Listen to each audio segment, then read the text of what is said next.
নমস্কার বন্ধুরা, দিশানের রান্নাঘরে সকলকে স্বাগত। আশা করি আপনারা সকলে খুবই ভালো আছেন। আজকে আবার একটা নতুন রেসিপি নিয়ে চলে এসেছি। এই যে দেখুন, এটা হচ্ছে মাছের ডিম। এই মাছের ডিম দিয়ে আজকে একটা অন্যরকম রেসিপি আপনাদের করে দেখাবো। ভিডিওটি দেখতে থাকুন। প্রথমে আমি এই টিফিন বক্সটায় একটু সামান্য তেল মাখিয়ে নিচ্ছি।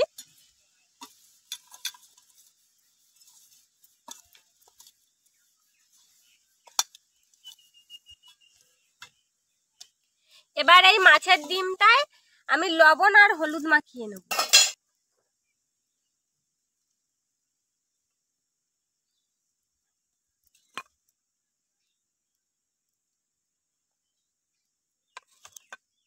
এবার ভালো করে মেখে নেব ডিমটা।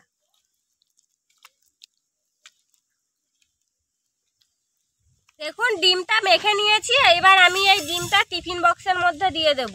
টিফিন বক্সে দিয়ে সেদ্ধ হওয়ার জন্য ভাপে দেব। এই যে দেখুন, আমি কড়াইতে গরম জল বসিয়ে দিয়েছি। এদিকে উনুনটা জ্বালিয়ে নিয়ে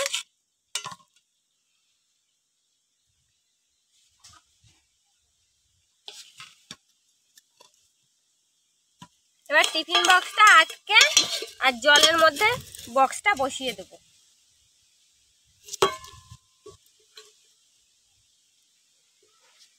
দেখুন, মাছের ডিমটা টিফিন বক্সের থেকে বার করে এরকম চৌকো চৌকো করে কেটে নিয়েছি। আজকে আমরা মাছের ডিমের টক বানাবো। শুকনো লঙ্কা, সর্ষে আর পাঁচফোড়ন,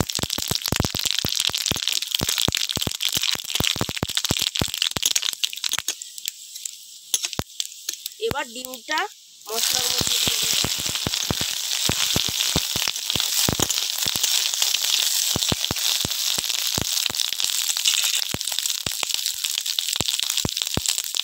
লবণ আর হলুদ,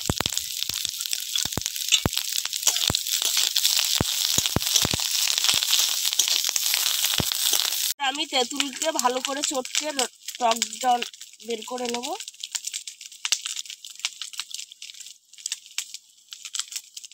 এবার দিয়ে দেবো। তেঁতুলটা আগে জলে ভিজিয়ে রেখেছিলাম যাতে নরম হয়ে যায়।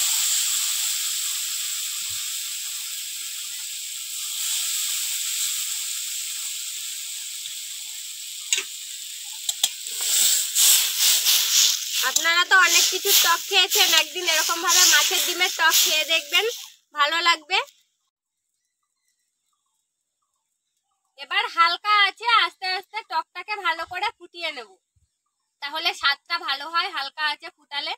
বন্ধুরা, আপনারা অনেকেই আছেন আমাদের ভিডিও দেখেন কিন্তু এখনো চ্যানেলটিকে সাবস্ক্রাইব করেননি। প্লিজ আমাদের চ্যানেলটিকে সাবস্ক্রাইব করুন আর অবশ্যই পাশে থাকা বেল আইকনটি প্রেস করবেন যাতে আমরা নতুন কোনো ভিডিও আপলোড করলে নোটিফিকেশন আপনাদের কাছে পৌঁছে যায়। আর কে কোথা থেকে দেখছেন কমেন্ট করে জানাবেন। এবার আমি টকের মধ্যে সামান্য চিনি দিয়ে দেবো। দেখুন, মাছের ডিমের টক তৈরি হয়ে গেছে। পনিরের মতন দেখাচ্ছে মাছের ডিমগুলো। হয়ে গিয়েছে, এবার নামিয়ে নেব। আমাদের আজকের ভিডিওটি শেষ পর্যন্ত দেখার জন্য ধন্যবাদ। সবাই ভালো থাকবেন।